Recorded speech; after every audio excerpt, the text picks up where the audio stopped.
Welcome back friends. दोस्तों आज इस वीडियो में हम बात करेंगे एक ऐसे क्वेश्चंस की जो अपने आप में एक पजल फॉर्मेट में है। इसमें इनपुट आउटपुट और आपको कोडिंग डिकोडिंग दोनों का कंबाइंड फॉर्मेट में ये क्वेश्चन पूछा गया था। बेसिकली ये क्वेश्चन आपका एसबीआई पीओ एग्जाम्स में पूछा गया। तो नितिका इन्होंने खुद इस एग्जाम्स में ये अपियर हुई थी मेंस में, तो इन्होंने मेमोरी बेस्ड क्वेश्चंस ये बनाया है ताकि हम अब तक ये लेकर आएँ कि क्वेश्चंस किस नेचर का पूछा गया था। तो सबसे पहली चीज़ ये ध्यान रखना कि ये क्वेश्चन में डिफ़िकल्टी लेवल काफ़ी ज़्यादा है और आप खुद अपने आप में एक जगह पर खुद फील करेंगे कि इस क्वेश्चन में क्या पूछा गया है, ऐसा क्यों किया गया, ठीक है। लेकिन मैं फिर भी आपको इस क्वेश्चन को बताना जरूर चाहूँगा ताकि आपको पता लगे कि एसबीआई पीओ में क्वेश्चन कैसे पूछे जा रहे हैं और हम किस लेवल की प्रिपरेशन कर रहे हैं। ओके, तो अगर पहली बार दोस्तों आप ये वीडियो देख रहे हैं तो आप इस चैनल को सब्सक्राइब जरूर कर लें ताकि हर एक वीडियो का अपडेट आपको मिलता रहे और इस लोगो पर क्लिक करके आप हर एक नोटिफिकेशन को पा सकते हैं बेल आइकॉन पर क्लिक करके। ओके, तो सबसे पहले जो क्वेश्चन यहाँ पर आपको दिया है वो कुछ इस फॉर्मेट में है कि आपको इनपुट दिया है, फिर स्टेप 1, स्टेप 2 और स्टेप 3।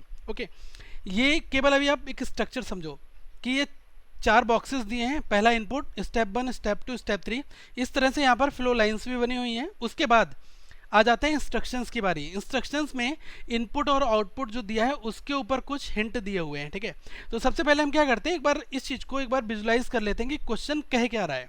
क्वेश्चन ये कह रहा है कि यहाँ पर लिखा है K6, यहाँ पर लिखा है AQ3, यहाँ पर लिखा है S, यहाँ पर लिखा है PJ8, यहाँ पर लिखा है MO2, यहाँ पर लिखा है O, यहाँ पर लिखा है VQ5, यहाँ पर लिखा है I4। ओके, अब उसके बाद ये स्टेप 1 कैसे आया इस इनपुट से, स्टेप 2 यहाँ पर कैसे आया, स्टेप 3 कैसे आया, ये कुछ चीज़ें हमें पता कब चलेंगी, जब हम इस इंस्ट्रक्शंस को यहाँ पर पढ़ेंगे, ठीक है।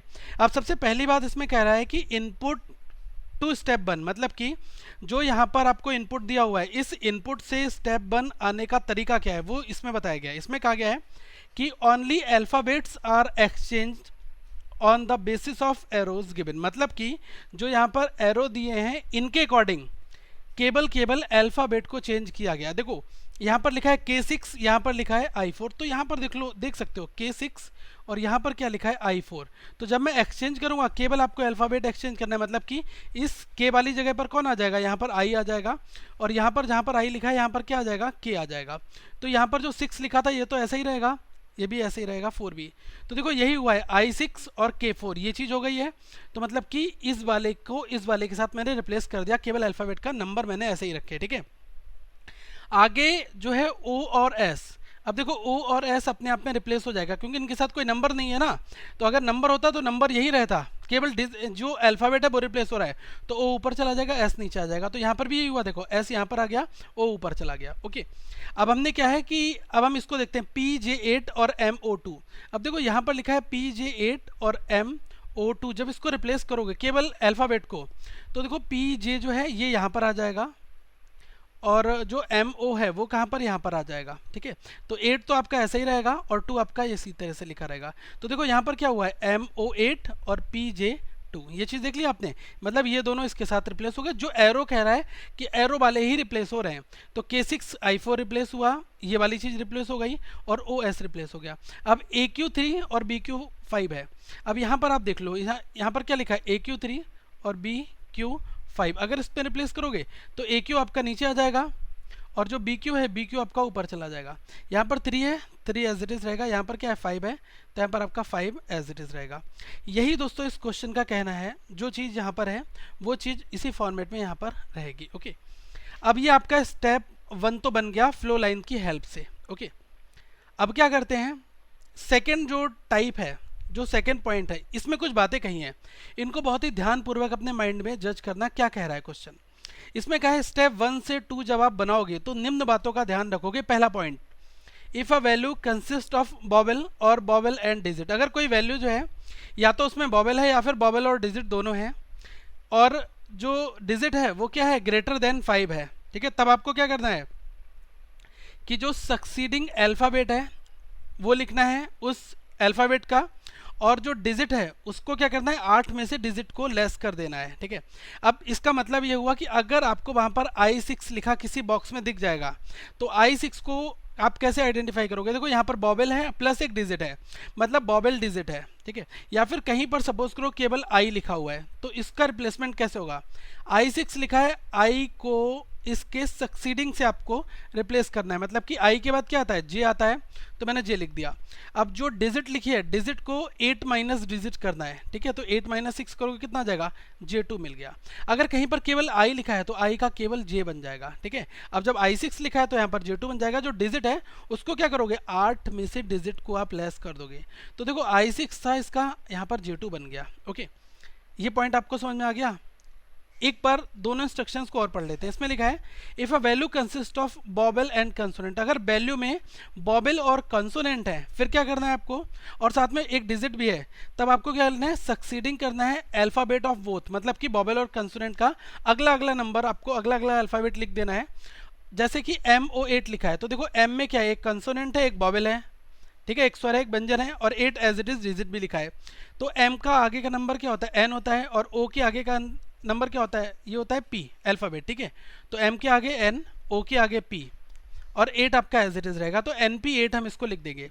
एक सिचुएशन आपकी ये बनेगी कि अगर बॉबल जो है, अगर जो वैल्यू है, यहाँ पर आप वैल्यू कर लो, if a value consist of both consonant, अगर वहां पर दोनों कंसोनेंट दिए हैं, ठीक है, तब आपको क्या लिखना है, राइट प्रीसीडिंग, मतलब कि उससे पीछे का अल्फाबेट लिख देना है। जैसे कि PJ9 अगर आपको कहीं पर लिखा दिख गया PJ9, तो देखो P से पहला क्या होता है, O के बाद P आता है ना, OP, तो P से पहले क्या आएगा, O आ जाएगा, और J से पहले क्या आता है, J से पहले आता है I, OI, और 9 आपको एज इट इज रखना है। तो देखा आपने, PJ9 को क्या लिखेंगे, OI9, जब दोनों आपके कंसोनेंट होंगे, और एक बॉबल एक कंसोनेंट, तो आपको ये वाली कंडीशन। अब अगर आप कहेंगे कि अगर दोनों बॉबल वहां पर हो जाएं, तो दोस्तों अगर दोनों बॉबल हो जाएंगे तो फिर आपको वहां पर कोई नो चेंज करना पड़ेगा, ठीक है, मतलब कि एज इट इज रख देना है। लेकिन अगर केवल एक बॉबल दिया है तब आपको वहां पर चेंज करना है, क्योंकि यहाँ पर इंस्ट्रक्शंस लिखे हैं, इसी इंस्ट्रक्शंस के अकॉर्डिंग सेटिंग होगी। अब हम केवल स्टेप 1 से 2 की ओर मूव करेंगे। तो स्टेप 1 ये बना है, 1 से स्टेप 2 की ओर हम समझते हैं क्या कह रहा है। अब देखो यहाँ पर I6 लिखा है, I क्या है, बॉबल है, साथ में डिजिट दिया है, तो I के आगे का लेटर क्या होगा, J होगा, मैंने यहाँ पर J लिख दिया। और 6 क्या मतलब 8 माइनस 2, 8 माइनस 6 करेंगे कितना आ जाएगा, J2 आ गया यहाँ पर, ठीक है। अब आप देखो ये MO8 लिखा है, MO8, तो एक बॉबल है, कंसोनेंट है, तो M के आगे क्या आता है N, O के आगे P, तो NP8 यहाँ पर हो गया ये। और S जो है इसकी कोई बात नहीं की गई, तो S हमने एज इट इज यहाँ पर रखा, ठीक है। अब देखो BQ3 दोनों क्या है, कंसोनेंट है, तो B से पहले क्या आता है, A आता है, Q से पहले P आता है, ठीक है, तो AP3 यहाँ पर आ गया। अब AQ है, तो AQ क्या है, एक बॉबल है, कंसोनेंट है, तो A के बाद क्या आएगा, A के बाद आता है B, ओके, और Q के बाद क्या आता है, R आता है, और आपका यहाँ पर जो 5 है वो एज इट इज रहेगा। ये भी आपको समझ में आ गया होगा। और K4 इसकी कोई ट्रीटमेंट की बात वहाँ पर नहीं की गई, तो K4 आपका एज इट इज रहेगा। स्टेप सेकंड बन गया। अब स्टेप सेकंड से 3 आपका कैसे बनता है, ठीक है। इसके लिए इन्होंने एक बात कही है कि स्टेप सेकंड टू 3 जो है ऑल्सो फॉलो सम पैटर्न, मतलब यहाँ पर कुछ पैटर्न फॉलो हो रहा है, लेकिन वो फर्स्ट टू सेकंड की तरह नहीं हो रहा है, ठीक है। तो हम देखते हैं कि फर्स्ट जो ये सेकंड टू थर्ड के बीच में क्या पैटर्न फॉलो हो रहा है। सम पैटर्न मतलब कुछ भी पैटर्न यहाँ पर फॉलो हो रहा है। तो देखो ये मुझे पता चला कि J2 जो था और S यहाँ पर लिखा था, तो S ऊपर आ गया, और J2 जो है यहाँ पर, ये यहाँ पर 2 है, ठीक है, J2 जो है वो यहाँ पर नीचे पहुँच गया, ठीक है। ये एक्सचेंज यहाँ पर हो रहा है। अब आप यहीं पर देख लो कि AP3 BR5 ये दोनों आपके एज इट इज रह रहे हैं, मतलब कि लेफ्ट साइड में इंटरचेंज कर दो, ये कह रहा है। तो लेफ्ट साइड में मैंने क्या किया कि S को देखो, यहाँ पर S नीचे था तो मैंने S को ऊपर भेज दिया, J2 यहाँ पर ऊपर था, J2 नीचे भेज दिया। अब राइट साइड में क्या चल रहा है वो भी आप देख लो। क्या राइट साइड में यही पैटर्न है? नहीं, इसमें क्या है कि POI2 K4। तो देखो P को एक बार नीचे लिख दिया, जैसे कुछ इस तरह से लिखा हुआ है। यहाँ पर ध्यान रखना, आपको एक बार में ये चीज़ समझ में आ जाएगी। जैसे लिखा है P, यहाँ पर लिखा है OI2, और यहाँ पर क्या लिखा है K4। तो ये किस तरह से रिप्लेस हो रहा है? ये इस तरह से हो रहा है कि जो आपका P है वो यहाँ पर आ गया, OI2 जो है वो आपका इस पोजीशन पर आ गया, और जो आपका K4 बचा ये फिर से रिसाइकिल होकर कहाँ पर आ जाएगा, ये साइकिल जो रिपीट होकर कहाँ पर आ जाएगा, K4 यहाँ पर आ गया। तो यही हुआ है, देखो एक शिफ्ट नीचे हो गया है। तो P, ये पहले POI2 था, तो देखो P यहाँ पर आ गया, OI2 यहाँ पर आ गया। K4 था जो सबसे नीचे था, वो कहाँ पर आ गया, वो यहाँ पर रिपीट होकर K4 यहाँ पर आ गया। तो अब आप क्या करो, इस पूरे मेथड को एक बार में दिमाग में सेव कर लो कि ये पैटर्न तो हमारा चल रहा है, ठीक है। क्योंकि कुछ लोगों ने क्वेश्चन सॉल्व किया है तो उन्होंने कुछ ऐसा ही किया है और आंसर भी उनका वहाँ पर मैच किया है। फाइन। अब आ जाते हैं हम एक क्वेश्चन के ऊपर जिसमें आपसे 2 से 3 क्वेश्चन यहाँ पर बन जाते हैं। अब सबसे पहले जो हमें यहाँ पर इनपुट दिया है इसका दोस्तों हमें ट्रीटमेंट करना होगा कि इनपुट में स्टेप 1 हमें कैसे लिखना है। तो मैंने अभी आपको बताया कि एरो से ही सारा काम हो जाएगा। ये वाला एरो इसके साथ में काम करेगा, ये एरो इसके साथ में काम करेगा, और ये वाला एरो इसके साथ में, और ये एरो इसके साथ में, जो क्वेश्चन में स्टार्टिंग में दिया हुआ था। आप देख सकते हैं यहाँ पर जो एरो दिए थे उन्हीं एरो को हम यहाँ पर यूज़ करने वाले हैं। ओके, अब देखो इसमें सबसे पहले जो अगर मुझे स्टेप 1 लिखना है तो क्या करो कि F जो यहाँ पर है अल्फ़ाबेट एक्सचेंज होंगे, तो F आपका यहाँ पर आ जाएगा, I जो है वो यहाँ पर आ जाएगा। अब देखो F के साथ में यहाँ पर एक डिजिट थी 4, तो 4 यहाँ पर लिख दी जाएगी, और I के साथ में कोई डिजिट नहीं थी तो F यहाँ पर अकेला रहेगा। ठीक है, तो I4 और F यहाँ पर आ गया। अब अगर मैं बात करूँ S और P6, इसमें कैसे होगा, P जो है वो ऊपर पहुँच जाएगा और S जो है वो नीचे आ जाएगा, और इसके साथ 6 तो यहाँ पर ऐसा ही रहेगा। ठीक है, आगे देखो NA6 और JK4, अगर इसमें कन्वर्ट करोगे तो NA यहाँ पर आ गया और JK जो है वो यहाँ पर पहुँच गया। NA के साथ 6 था तो 6 यहाँ पर आ गया, J के साथ 4 था तो यहाँ पर 4 आ गया।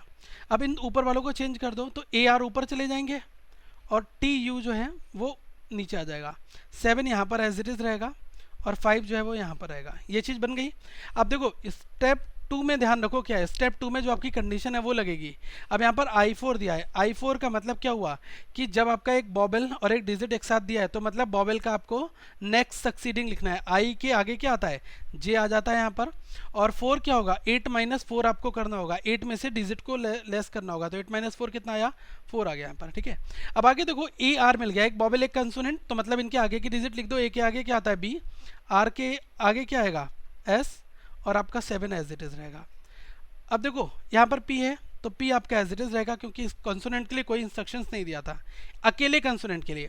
अब J के 6 है तो देखो दोनों कंसोनेंट यहाँ पर हैं, तो J का मतलब क्या होता है, J का मतलब दोस्तों यहाँ पर होता है J के दोनों कंसोनेंट हैं तो इनसे पहले चीज़ लिखो। J से पहले क्या आएगा, I आएगा, I यहाँ पर, और K से पहले क्या आएगा, J, IJ 6 यहाँ पर एज इट इज़ रहेगा।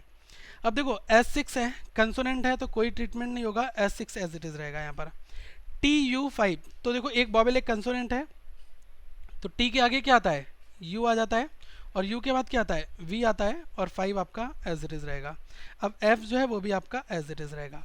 अभी देखो हमने पीछे वाले में क्या किया था यहाँ पर, अब स्टेप 3 जब हमने लिखा था तो इन दोनों को तो स्वैप कर दिया था और इनको एक एक पोजीशन नीचे लिखा था। सेम फंडा यहाँ पर हम वही फॉलो करेंगे।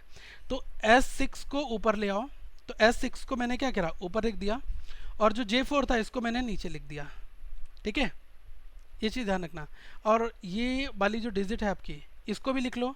यहाँ पर क्या लिखा है, यहाँ पर आपका लिखा है NA4, तो NA का मतलब एक बॉबल एक कंसोनेंट। ठीक है, तो N के बाद क्या आएगा O, A के बाद B, और 4 आपका एज इट इज़ है यहाँ पर। ठीक है, अब देखो ये चीज़ देख लो यहाँ पर कि मैंने इन दो को फिट कर दिया, रिप्लेस कर दिया। अब ये जो था IJ ये वाला, ये पीछे के लिए एज इट इज़ दोस्तों यहाँ पर था। ठीक है, ये वाली चीज़ वैल्यू यहाँ पर ऐसी ही लिखी थी, तो IJ6 ये आपको वैल्यू ऐसी ही यहाँ पर लिखी मिलेगी। ठीक है, अब अगर BS7 और UB5 की बात करोगे तो ये भी आपको एज इट इज़ मिलेंगे जैसे अपने पीछे वाले क्वेश्चन में किया था UB5। अगर कुछ भी समझ में ना आए तो सबसे पहले इंस्ट्रक्शंस वाले को देख लो। देखो इसमें क्या था, ये दोनों रिप्लेस हुए, NP8 आपका ऐसा ही रखा रहा। अब देखो AP3 यहाँ पर था, BR5 यहाँ पर ऐसा ही था। अब जो चेंजेस हुए वो यहाँ पर हुए, जो आपका P था वो एक पोजीशन नीचे आया, OI2 एक पोजीशन नीचे आया, और K4 जो है वो फिर रिवर्स होकर ऊपर पहुँच गया।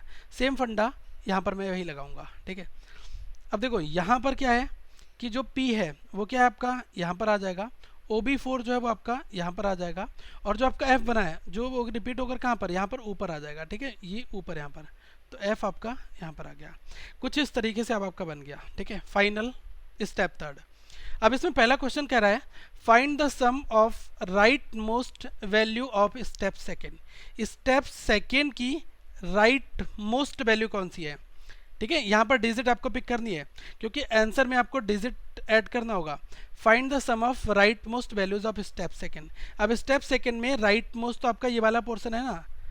ठीक है, इसमें राइट मोस्ट में वैल्यू देख लो क्या है, यहाँ पर 4 केवल दिया है तो 4 केवल आपको लिखना है। फिर क्या है, lower most value in step 3। Step 3 ये है और लोअर मोस्ट वैल्यू क्या है, ये वाली है, अब इनको आप ऐड कर लो, कितनी होंगी, ये 4 है, ये 5 है, 5 + 4 9, 9 + 4 13, अब 13 + 4 कितना हो गया 17।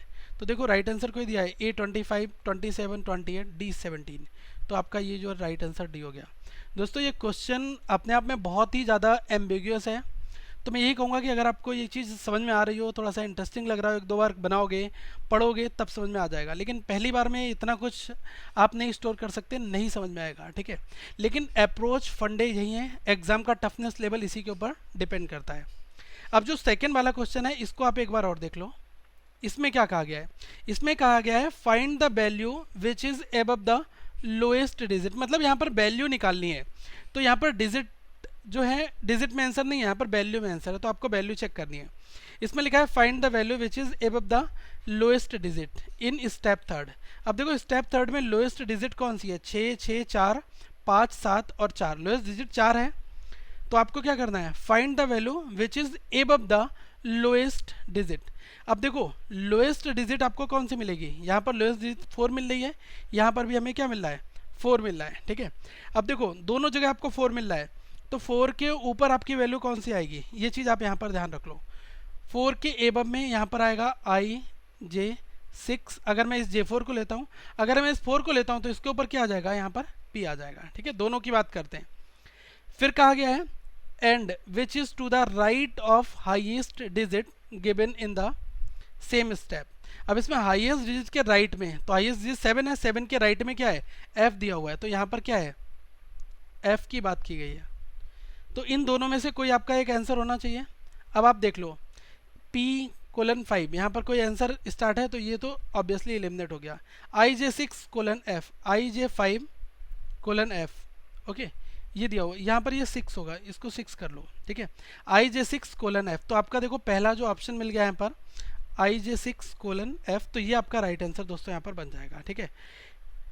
अपने आप में क्वेश्चन थोड़ा सा अपडेटेड बहुत ज़्यादा है, मतलब कि इसमें बहुत सारे स्टेप्स कराए गए हैं, लेकिन आंसर कुछ कुछ वहाँ पर एग्जाम्स में ऐसे ही दिए थे, लोगों ने इसको सॉल्व भी किया है कुछ लोगों ने, तो कुछ ये आंसर यहाँ पर इस फॉर्मेट में निकल कर आएगा, ओके।